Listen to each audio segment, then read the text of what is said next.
The power of the Oni is within your eyes as well. It must have been awakened by the dark mass you absorbed. From taking on grunts, monstrous demons, or even fellow samurai whose skills rival your own, every strike on Onimusha Way of the Sword feels like it matters, be it one you attempt or one that your enemy tries to land. And we say tries because you're encouraged to stay within striking range to either parry or deflect the latter, since each gives you buffs that fuel your aggression.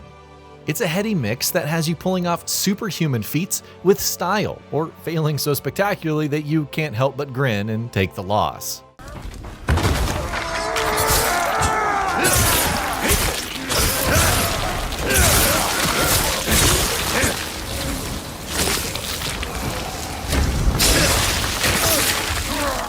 It extends beyond the visual fidelity and stylized violence to gameplay systems that bring audio-visual feedback, enemy reactions, and mechanical rewards to lend an impact to every move you make in a combat loop where those decisions are often made quickly and on the fly. Does it feel too good to be true? Well, we can't honestly say it doesn't, and there are a few concerns along the way in this one, but let's go ahead and begin with what we like. Building on inspirations.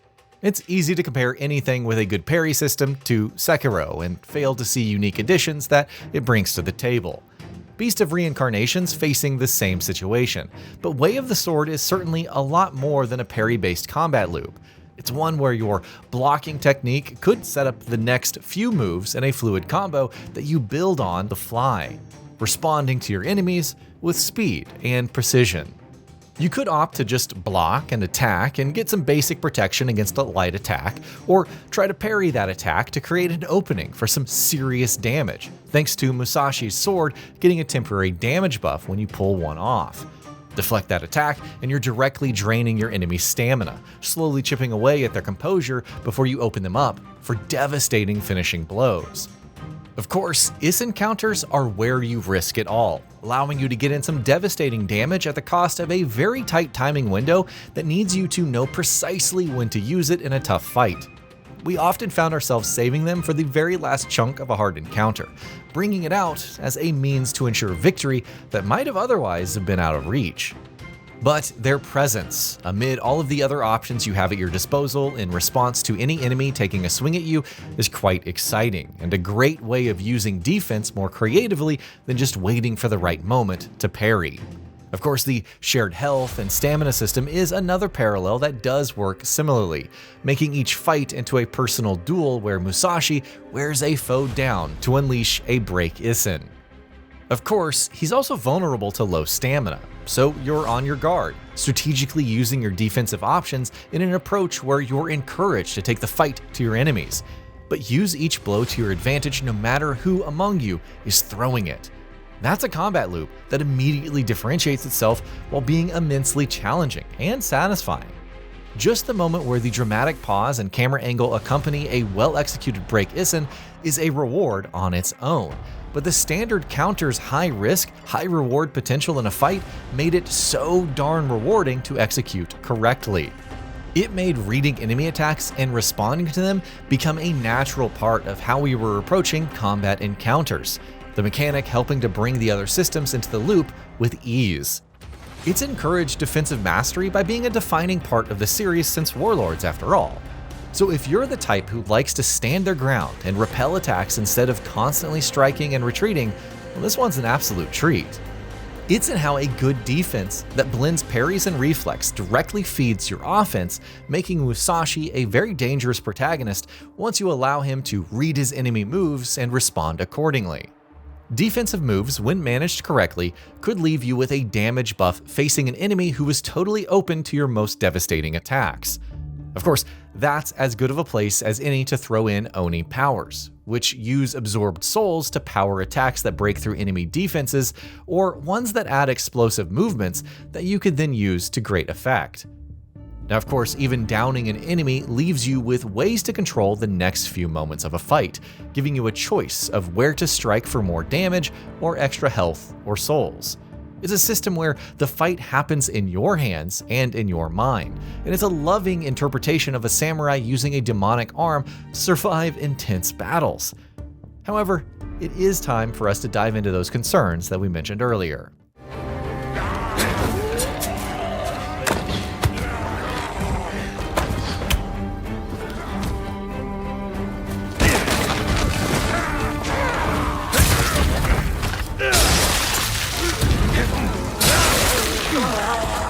Conflict everlasting. While the enemies we've seen so far in Way of the Sword have certainly been a test of our brains and our brawn, it's that very challenge that has us worried if every foe we're yet to face can manage to find ways to keep us on our toes. It's easy to see ourselves coming back to this area with enough new skills and better gear to make decimating these hapless opponents be an activity that would be high on fun, but low on the glory befitting a samurai such as Musashi.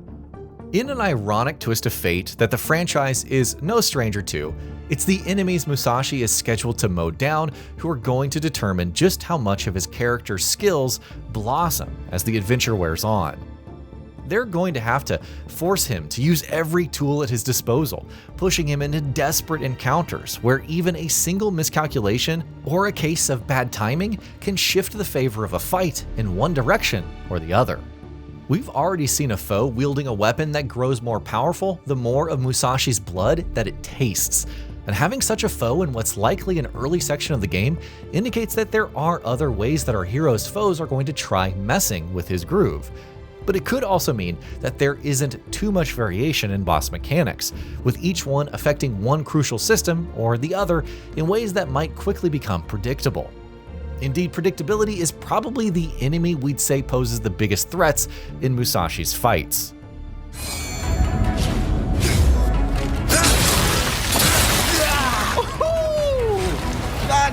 I'll never get sick of this! Let's go, Musashi!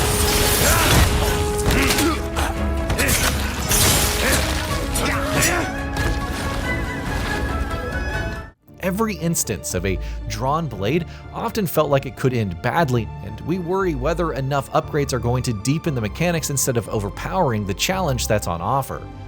Enemy variety is certainly a factor in that question, of course, using that variety to force unique ways to use the systems on offer to make Musashi's responses feel fluid and unique to the unfolding situation. But has Way of the Sword set expectations a tad too high? Can every encounter in the game offer the same weighty and intensity that we've seen in that curated gameplay segment? Are advanced capabilities going to complement the Isen system instead of trivializing it?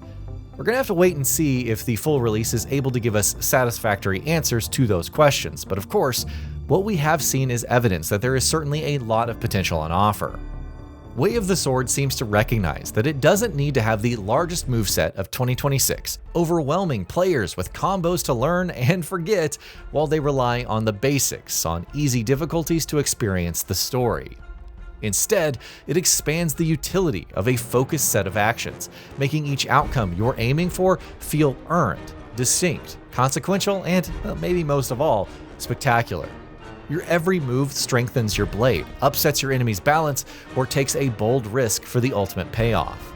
Making those choices is part of what makes Way of the Sword feel like it's a combat loop that's going to keep feeding itself, bringing depth to its systems the more we get to engage with it.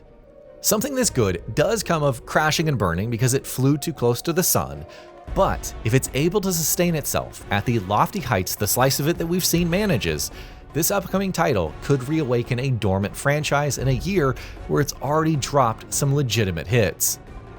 Musashi might be the icing on a cake that has already given us a lot of modern gaming's best flavors, although the rewards in his adventures are going to need some work on your part.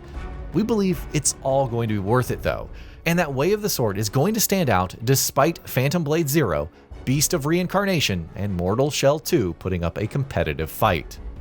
And that'll be about it for this one. If you guys like what we're doing at GamingBolt, please consider subscribing to our channel, and I'll see you guys on the next video.